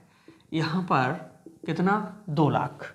इसके बाद में मटेरियल रिटर्न कितना 20,000, 2 मटेरियल रिटर्न। ओहो, गलती मत कर देना आप, मटेरियल रिटर्न का मतलब वापस कर दिया गया, जब आया तो इधर पड़ा और जब वापस हुआ तो इधर जाएगा। बाई मटेरियल क्या होगा रिटर्न, रिटर्न माने वापस करना। कितने का किया है? 20,000 रुपए का। अरे भाई एक बात बताओ, 2 लाख का मटेरियल हम लेकर के आए और 20,000 का वापस किया तो कितना हुआ? 1,80,000 तो हुआ। और तो ये 2 लाख इधर है, 20,000 उधर के अपने आप कट रहे हैं। जब बैलेंस करोगे तो 1,80 का ही तो इधर रह जाएगा। ओके, ये लाइन नहीं करनी थी। आगे है मटेरियल एट साइट। अब ये क्या है? मटेरियल एट साइट, ये भी बचा हुआ है तो बाय लिखेंगे, मटेरियल लिखेंगे। यहां पर एट माने स्थान और साइट माने वह जगह होती जहां पर ठेका हमारा चल रहा है, तो बचा हुआ होता है ये, ठीक है, जो कि कितना है? 10,000 का है, ठीक है। ओके, हाँ डाल दीजिएगा कितना? 10,000। इसके बाद में कह रहा है प्लांट परचेज कितने का? 1 लाख रुपए का। टू प्लांट परचेज कितने का है? 1 लाख रुपए का। 1 लाख रुपए यहां पर आ गए, ठीक है। आगे है बेजेस पेड कितने का? 30,000 का। टू बेजेस पेड 30,000 रुपए। इसके बाद में material transferred to other side, देखो फ्रॉम नहीं लिखा है, टू लिखा है। यानी पिछले वाले में आपने देखा फ्रॉम लिखा था, इस वाले में क्या लिखा है? Material transferred to other side. यानी एक एक ठेकेदार के, यार देखो कई ठेके चलते हैं, जब यहां से मटेरियल उठा के दूसरी जगह भेजा जा रहा तो यहां से तो कम हो रहा है, तो यहां पर by material transferred to other site, यानी किसी अन्य जगह भेजा जा रहा है। कितना है? How many? It is 6,000 only, ठीक है, 6,000 रुपए है। यहां डाल देंगे 6,000। आगे कह रहा है प्लांट परचेज्ड एक्स्ट्रा 1 जुलाई 2020 को। ध्यान रखना, 1 जुलाई 2020 को परचेज कर रहा है, कितने का? 20,000 का। फिर से देखो, टू प्लांट 1/7/2020 को कितने हजार का है? देख लें पहले। प्लांट परचेज 20,000 का है, 20,000 का है, ठीक है। यहां पर लिखेंगे 20,000। आगे कह रहा है डायरेक्ट एक्सपेंसेस, ठीक है, डेबिट साइड में आते हैं। टू डायरेक्ट एक्सपेंसेस कितने हैं? 15,000 के। यहां पर indirect expenses, to indirect expenses 7,500। इसके बाद में कॉन्ट्रैक्ट प्राइस, आपको पता है कि कॉन्ट्रैक्ट प्राइस कहीं पर भी नहीं पड़ता है, ठीक है, इसे बेटा छोड़ देंगे। अदर एक्सपेंसेस है 4,000। टू अदर एक्सपेंसेस, जिन बच्चों ने क्वेश्चन नंबर 1 से लेकर के अगर यहां तक देख लिया, उनके समझ में तो कॉन्ट्रैक्ट अकाउंट दिमाग में घुसने लगा होगा अच्छा खासा। और जो बच्चे इन्हीं 2 अकाउंट्स को, यानी इससे पहले वाली वीडियोस अगर नहीं मिली हैं तो वहां से आप क्रम से देख लीजिए, 100% रट जाएगा, ठीक है। पेपर में गलत नहीं हो सकता, बहुत नंबर आते हैं हमारे यहाँ तैयारी करने वालों के, घबराने की कोई ज़रूरत नहीं है। अगर आप परेशान हुए तो पूरा यूट्यूब पे पढ़ने वाले नहीं, जितने पेड क्लासेस में पढ़ने वाले हैं वो सब आपसे ज़्यादा नंबर नहीं ला सकते, ठीक है। यहाँ डाल दिया 4,000। उपरोक्त ठेका माह 1 जनवरी 2020 को शुरू हुआ, ठीक है भाई, 1 जनवरी 2020 को शुरू हुआ और 31 दिसंबर को खत्म हुआ, तो 1 साल चल रहा है, ये बात कन्फर्म हो गई। तथा उपरोक्त से ठेका खाता बनाइए और जो ठेका मूल्य है वो भी प्राप्त हो गया, ठीक है। यहां पर बाय कॉन्ट्रैक्टीज अकाउंट, जो कॉन्ट्रैक्ट प्राइस मिलता है उसको यहाँ कॉन्ट्रैक्ट प्राइस नहीं लिखा जाता है, कॉन्ट्रैक्टीज अकाउंट लिखा जाता है, क्योंकि उसी से मिल रहा है। कितना का था ठेका मूल्य? 3,80,000 का, तो यहाँ डालेंगे 3,80,000। अब हमको क्या है, इधर का टोटल और इधर का टोटल करने से पहले इस बात को बिल्कुल ध्यान में रखना है कि जो हमारे 2 प्लांट हैं उन प्लांट्स के लिए यहां पर अभी दिखाना है, क्योंकि लिखा हुआ है कि ठेका मूल्य मिल गया है और प्लांट पर 20% वार्षिक हिरास लगाना है, ठीक है। प्लांट पर 20% वार्षिक हिरास लगाना है, तो यहां पर लिखेंगे बाय प्लांट, ठीक है। और देखो पहले नंबर का जो प्लांट है वो कितने का है? 1 लाख का है। देखो बाय प्लांट रिटर्न, ठीक, देखो यहां लिखो प्लांट फर्स्ट, कितने का आया था प्लांट फर्स्ट? 1 लाख रुपए का आया था। माइनस करेंगे डेप्रीशिएशन 20%, 1 लाख का 20% जानते हो 20,000 ही होता है, तो ये वाला कितने का वापस होगा? 80,000 का। दूसरा वाला जो प्लांट है, प्लांट कौन सा है, सेकंड, वो कितने का खरीद के आया था, 1 जुलाई को आया था, वो था 20,000 रुपये का। तो यहाँ पर लिखोगे 20,000 माइनस डेप्रीशिएशन 20%, लेकिन कितने का, 6 माह का लगेगा इस पे, क्योंकि 1 जुलाई को खरीदा है। ये सबसे ज़्यादा गलती कराता है। तो यहाँ से किस तरह से निकालोगे, इस तरह से निकालो, 20,000 का 20% और 6/12, 6 महीने का निकालेंगे, 6 दूनी 12, 2 से काटे 10, 2 जीरो से 2 जीरो, 200 धन के होते हैं कितने, 2,000। ठीक है, यानी यहाँ पर घटाना है 2,000, तो यहाँ बचेगा पूरा पूरा कितना, 18,000। अब हमको क्या करना है, इधर का टोटल करना है और इधर के टोटल में से इधर का घटाना है। तो आइए यहाँ से हम टोटल करते हैं, देखो कितना टोटल बैठता है। ऐसा ज़्यादा होने का प्रयास होता है तभी तो प्रॉफिट होता है। तो आइए शुरू करते हैं। 20 और 10 कितने होते हैं, 30 और 6 36 होते हैं। नहीं जोड़ मिलेगा भाई, ऐसे देखो, 1 जीरो का 0, 2 नंबर का भी 0, 3 नंबर पे देखिए कितना है, ये 3 नंबर पे भी 0।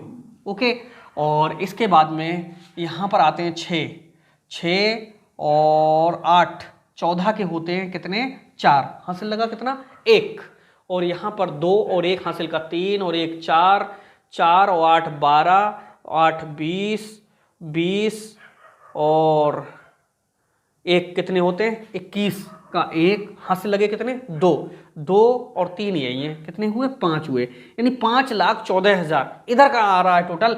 और इधर का देखते हैं अभी, और इसका जो आंसर है वो कितना है, प्रॉफिट में, लॉस में, प्रॉफिट में है 1,37,500। आंसर है इसका 1,37,500। इधर का भी टोटल करके पहले यहीं पर देख लेते हैं और देखिए कितना आ रहा है। ये जब टोटल करेंगे तो देखिए 1 0, 2 नंबर पे भी 0, 3 नंबर पे भी कितना हो रहा है, 5 के 5, यहाँ पर चलेंगे तो हो रहा है 5 और 7 12 और 4 16 के कितने होते हैं, 6, हासिल लगा 1, और यहाँ पर 3 और 1 4 और 2 6 और 1 7 का 7, और यहाँ पर 2 और 1 3, 3,76,000 कितना, 500। इधर का टोटल कितना है, 5,14,000 है। यहाँ लिखेंगे 5,14,000, घटाइए 3 जीरो है यहाँ पर बेटा, 5,14,000 है। तो 5,14,000 में से ये घटाएंगे तो यहाँ 0 0 5, यहाँ 13, 13 में से 6 गया तो कितना बचेगा, 7 है, और यहाँ पर कितना है, 10, 10 में से 7 गया तो कितना बचेगा, 3, और यहाँ पर 4, 4 में से 3 गया तो 1,37,500, टोटल 1,37,500, यही प्रॉफिट है। करेक्ट आया है टू P&L अकाउंट, ब्रैकेट में लिख सकते हो यार, प्रॉफिट। ठीक है, कितना है, 1,37,500 और टोटल 5,14,000, इस तरह से। तो एक बार रिपीट और कर दें, इसके लिए मजा आ जाएगा। मटेरियल परचेज किया था इन्होंने कितने का, 2 लाख रुपए का, ये वाला डाल दिया। इसके बाद में मटेरियल रिटर्न किया था, वापस इधर जाएगा, और इसके बाद में मटेरियल एट साइट इधर जाएगा क्योंकि लग नहीं रहा है। आगे प्लांट परचेज करके लाए हैं कितने का, 1 लाख रुपए का, ये वाला डाल दिया। आगे कह रहा बेजेस पेड की है 30,000 की, ये डाल दी बेजेस पेड। और material transfer to other, other का मतलब बाहर के लिए गया तो यहाँ से कम हो गया।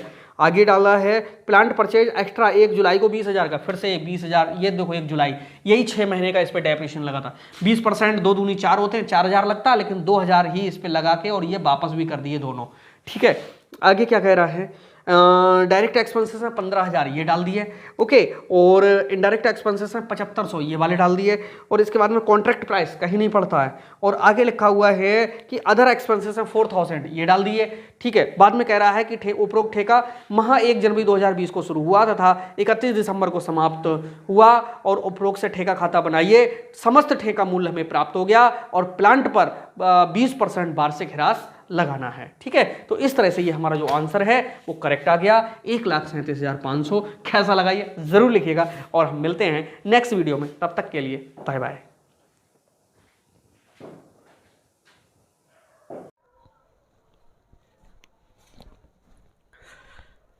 हेलो डियर स्टूडेंट्स, बहुत बहुत स्वागत अपने YouTube channel commerce with Sanjeev sir में। और आज मजा आ जाएगा। अगला क्वेश्चन हम कॉन्ट्रैक्ट अकाउंट का लेकर के आए हैं, जो कि क्वेश्चन नंबर बहुत ही ज्यादा मोस्ट इंपॉर्टेंट है। और इसमें देखो एग्जाम में या तो क्या होता है कि बहुत बड़ी बड़ी अमाउंटें आती हैं, जैसे 2 लाख, 4 लाख, 6 लाख, 8 लाख, 10 लाख, या कभी कभी बहुत छोटी अमाउंट का क्वेश्चन दे देते हैं। तो अगर छोटी अमाउंट का क्वेश्चन अगर आता है तो उसमें क्या होता है, जोड़ना घटाना बहुत ध्यान से करना, क्योंकि फिर जो संख्याएं होती हैं थोड़ी अटपटी सी दी हुई होती हैं। और उसी तरह का ये जो क्वेश्चन है वो दिया हुआ है और मैं क्वेश्चन नंबर अब अगला सॉल्व कराता हूं। क्वेश्चन नंबर हमारा 12 होगा, इससे पहले हमने 11th कराया था। और इस क्वेश्चन में देखिए किस तरह से लिखा हुआ है कि निम्न आंकड़ों की सहायता से 31 मार्च 2020 को अनुबंध ठेके पर लाभ को प्रदर्शित करते हुए अनुबंध लेखा यानी ठेका खाता तैयार कीजिए। ये अनुबंध लेखा करके इसको इन्होंने बोला है, तो ऊपर लिखेंगे कॉन्ट्रैक्ट अकाउंट एज ऑन 31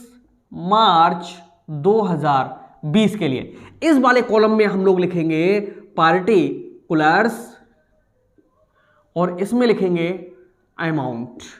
इसमें लिखेंगे पार्टिकुलर्स, इसमें लिखेंगे अमाउंट। ठीक है, इसके बाद में हम इसको पूरा सॉल्व करेंगे। अब क्वेश्चन में लिखा हुआ है कॉन्ट्रैक्ट प्राइस, देखो कहीं नहीं पड़ता यार, और कॉन्ट्रैक्ट प्राइस कितना छोटा सा है, केवल 1 लाख रुपए लिख लीजिएगा। इसका हाफ कितना होगा, 50,000। अच्छा, और चौथाई कितना होगा, 25,000। बस ये अब तक के जो क्वेश्चंस हैं उनमें सबसे ज्यादा क्वेश्चन यही हमें सिखाता है। 3 प्रकार से कैलकुलेशन होती है प्रॉफिट की। अगर वो ठेका पूरा हो गया है तो 100% प्रॉफिट, अगर ठेका आधा हुआ है तो 1/3, और अगर यहां पर 1/2, अगर चौथाई हो गया है तो 1/3, और इससे भी अगर कम है तो नो प्रॉफिट। ठीक है, ये 4 तरीकों से होकर के प्रॉफिट की कैलकुलेशन कॉन्ट्रैक्ट अकाउंट में की जाती है। कॉन्ट्रैक्ट अकाउंट कठिन नहीं होता है, बस प्रॉफिट निकालना इसमें थोड़ा सा टिपिकल भी नहीं है, समझने का है, माइंड में कैसे सेट करेंगे। तो अगर कोई ठेका पूरा हो गया हो 100% जितना बचेगा सब लाभ है। अगर ठेका आधा हो गया हो या आधा से अधिक हो गया हो तो प्रॉफिट 1/2 लगा करके 1/2 अगर वर्क हो गया है तो प्रॉफिट में 1/3 की जगह पे यहां पर 2/3 कैलकुलेशन हम लोग करते हैं। ओके, इस तरह से ये सॉल्व होता है। तो आइए समझाते हैं, तभी समझ में अच्छा आएगा। तो यहां पर कॉन्ट्रैक्ट हो गया, मटेरियल सेंट टू साइट 32,250, तो यहां पर लिखेंगे to material sent to site कितना है, 32,250, यहां डालेंगे 32,250। इसके बाद में है लेबर इंगेज 27,400, यहां लिखिए टू लेबर 27,000 कितनी 400 है। इसके बाद में है प्लांट इंस्टॉल्ड एट कॉस्ट 5650 रुपए का। भाई कोई प्लांट होगा तो टू प्लांट आप भी डाल दीजिएगा 5650 रुपए का। आगे क्या कह रहा है, वर्क सर्टिफाइड 71,500 रुपए का है। ठीक है, चलिए तो यहां पर लिख देंगे बाय वर्क इन प्रोग्रेस करके डालते हैं। 2 चीजें होती हैं, work certified, work uncertified. Okay, certified and uncertified कितने का है, 71,500 का है। भाई वर्क सर्टिफाइड 71,500 का है। ठीक है, आगे क्या कह रहा है, अनसर्टिफाइड के बारे में तो कुछ दिया ही नहीं है। Cash received from the contract is 65,000, देखो कैश रिसीव्ड आ गया। कैश रिसीव्ड कॉन्ट्रैक्ट अकाउंट में यहां पर कहीं नहीं पड़ता है। कैश रिसीव्ड की जरूरत होती है जब हम प्रॉफिट को कैलकुलेट करते हैं। ठीक है, आगे आएगा value of plant as on 31 March 2008 को 4100, वो तो कह रहा है कि जो प्लांट है बाय प्लांट रिटर्न, जब रिटर्न किया तो मात्र 4,100 का प्लांट रह गया। ठीक है, 5650 का प्लांट था, 4100 का रह गया है, तो उधर डाल दीजिए, बचा हुआ उधर पड़ेगा।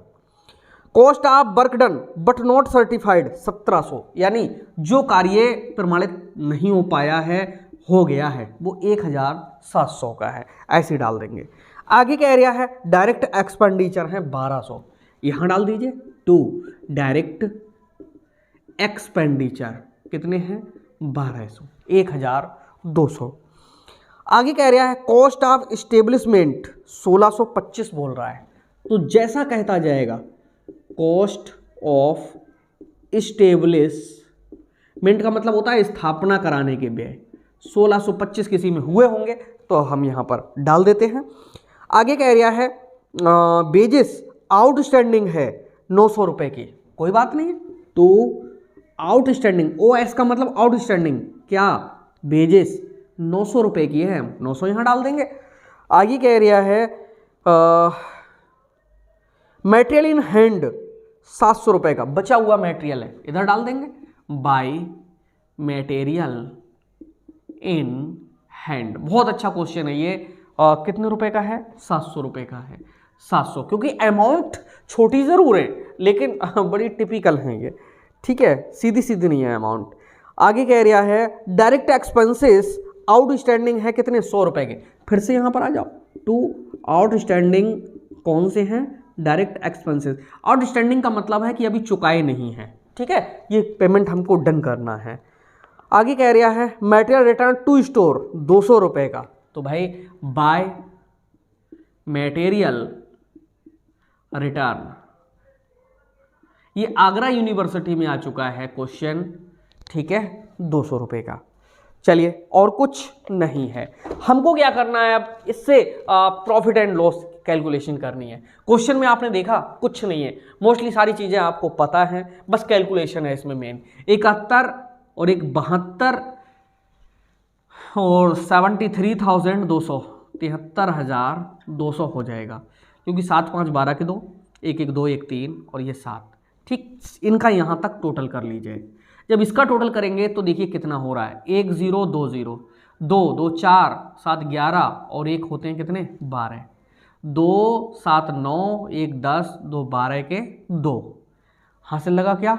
1, 7 4 और 3 7 और 1 हासिल का 8 और 7 का 7, कितना रहा?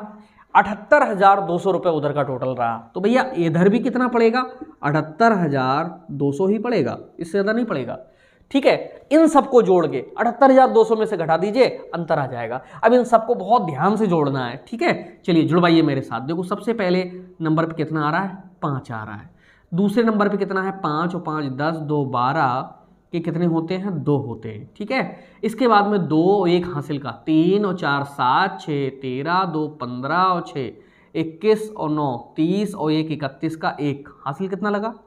31 का 1 हासिल लगे 3, 3 और 2 5 7 12, 5 17, 1 18, 1 19 के होते हैं कितने? 9 हासिल लगा कितना? 1, 3 2 5 और 1 हासिल का कितना होता है? 6। यानी ये निकल करके आया कितना? 69,125, यानी 69,125 इधर का खर्चा आया है। और इधर का टोटल कितना है? 78,200। भाई इसमें से घटा के देखिएगा, भाई 5 बचा, 7 बचा है, 0 18 में से 9 गया तो 9, 9,075। क्या आंसर है? एकदम करेक्ट है, ठीक है। यहां पर 2 बैलेंस CD कितना आएगा? 9,075।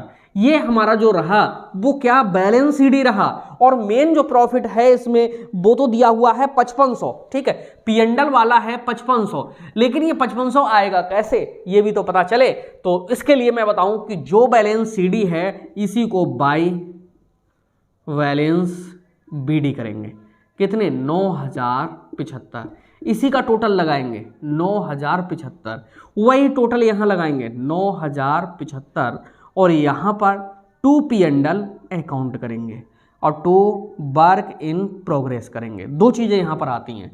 अब इस क्वेश्चन में ये समझना होगा कि इसी पे प्रॉफिट कैलकुलेट होगा जो 9,075 है। देखो ऐसे करके लिखो 9,075 गुणे, ठीक। अगर कार्य A आधे से अधिक हो गया है, 1 लाख का ठेका था, 50,000 आधे होते हैं, प्रमाणित कार्य देखो 50,000 से कम है या ज़्यादा है। अगर 50,000 या 50,000 से कम है तो गुणे में लगता 1/3। अगर 50,000 से प्रमाणित कार्य ज़्यादा है तो 1/3 की जगह पे लगेगा 2/3, ठीक है, तो हमने देखा कि यहाँ 71,500 का है, तो 50,000 से ज़्यादा का हो गया। 50,000 का मतलब है आधे से ज़्यादा हो गया, तो लगेगा कितना, 2/3। ये फार्मूला होता है प्रॉफिट कैलकुलेट करने का। 9,075 इंटू 2/3 गुणे कैश रिसीव्ड बटे वर्क सर्टिफाइड होता है। तो कैश हमें मिला है, इसमें लिखा था कितना कैश मिला है, 65,000 मिला है। तो ये ऊपर लिखेंगे 65,000 यानी 65,000 अपॉन में 71,500। ठीक, इतनी कैलकुलेशन करनी होगी भाई, काटना होगा इसके लिए। ठीक है, चलिए कटेगा, 100% कटेगा। देखो 2 जीरो से तो यहीं कटेगा ये। ठीक, 3 से काटो इसे, 3 से इसके लिए काट दो। 3 तियां 9, 0 आ गया। 3 दूनी 6, 3 पंजे 15। ठीक है, अब ये रह गए कितने, 715। 7 चौक 28 होते हैं, नहीं कट रहा है यार। तो क्या करेंगे, इन सब की कैलकुलेशन करेंगे। 3,025 के दुगने होते हैं 6,050 हैं। 30 दूनी 60 और 25 दूनी 50। इसकी गुणा करनी होगी 650 से। ठीक है, पहले देख लो कितना आ रहा है भैया। 2 जीरो हटा दो, बाद में लगा देंगे, चेप देंगे ऐसे। ठीक है, 5 पंजे 25 होते हैं, 5 छक्का होता है 30, एक अंक छोड़ दो, 6 पंजे 30 और 6 छंक कितने होते हैं, 36। ये रहा 5, ये रहा 2, ये रहा 3, 6 3 9, 3 का 3 और डबल 0। ये संख्या निकल करके आई, कितनी आई, 39,32,500।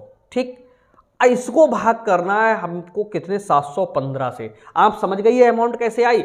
9,075 को यहां लिखा, 2/3 गुणे कैश रिसीव्ड बटे वर्क सर्टिफाइड। ये फार्मूला होता है जो हमने यहां पर लिखा है। ठीक है, अगर इस फार्मूले को 5500, इसका आंसर आएगा सब निकल के। इसका फार्मूला होता है प्रॉफिट इंटू 1/3 या 2/3 गुणे CR अपॉन WC, यानी कैश रिसीव्ड बटे वर्क सर्टिफाइड। ठीक, यही करना होता है। अब यही हमने 9,075 प्रॉफिट है, वो हमने ये रख दिया। 2/3 कब 1/3 लोगे या 2/3 लोगे, तो हम 2/3 ले बैठे इसके लिए। क्यों, क्योंकि आधे से ज्यादा कार्य हो गया। कैश रिसीव्ड हुआ है 65,000 का, वर्क सर्टिफाइड है 71,500 का। तो सारा कैलकुलेशन जब हम इसको कर रहे हैं, तो सारा कैलकुलेशन करने के बाद में यहां पर जो निकल करके आ रहा है, वो निकल करके आ रहा है अमाउंट 39,32,500। तो 39,32,500 जो 500 आ रहा है, इसको अब डिवाइड करेंगे, 715 बचा हुआ है। ठीक है, तो करिए, आप लोगों को दिखेगा नहीं तो थोड़ा ऊपर करके हम लिख देना है, ज़्यादा अच्छा रहेगा। 715 से डिवाइड करना है। ठीक है, चलिए समझ में आया, बैक करके देख लेना। 715 से हम लोग डिवाइड करेंगे 39,32,500। ठीक है, इसको डिवाइड करेंगे। चलिए देखते हैं कितना आएगा। 7 पंजे 35 होते हैं, 5 ही लगाइए। 5 पंजे 25, 5 एकम 5 और 2 7, 5 सत्ते कितने होते हैं, 35। 12 में से 5 गया 7, यहाँ पर 12 में से 7 गया 5, यहाँ पर 8 में से 5 गया 3, यहाँ पर 5। देखो 35 75 और 35 75 यानी फिर से 5 आएगा। ये 35 75 पूरा पूरा कट जाएगा, कुछ भी नहीं बचा, 2 जीरो बचे। जब नीचे 2 जीरो ऐसे बचे तो उनको यहाँ पर लगा दो। इस तरह से मैंने बोला ना, आंसर आएगा 5,500। तो P&L निकल करके आया 5,500। इनमें से इसे घटा दो, जो कुछ बचा वो किस में जाएगा, वर्क इन प्रोग्रेस में। भाई 5 के 5, 7 के 7, 10 में से 5 गया 5, यहाँ रह गए 8, 8 में से 5 गया 3, 3,575 गया इसमें। P&L अकाउंट निकालोगे कैसे, ऐसे निकालना, 9,075 गुणे 2/3 गुणे 65,000 के अपॉन में 71,500। ठीक, इस तरह से कैलकुलेशन कर डालना। ठीक है, और उम्मीद है कि पूरा पूरा डन हो जाएगा। चलिए इसके बाद में अब हम अगला क्वेश्चन अगले वीडियो में लेकर के आते हैं। वो भी बहुत अच्छा क्वेश्चन होगा, क्योंकि जितने अच्छे अच्छे क्वेश्चन हैं सारे मैं करा डाल रहा हूँ। ठीक है, और बाकी समझना ना समझना ये आपकी जिम्मेदारी है।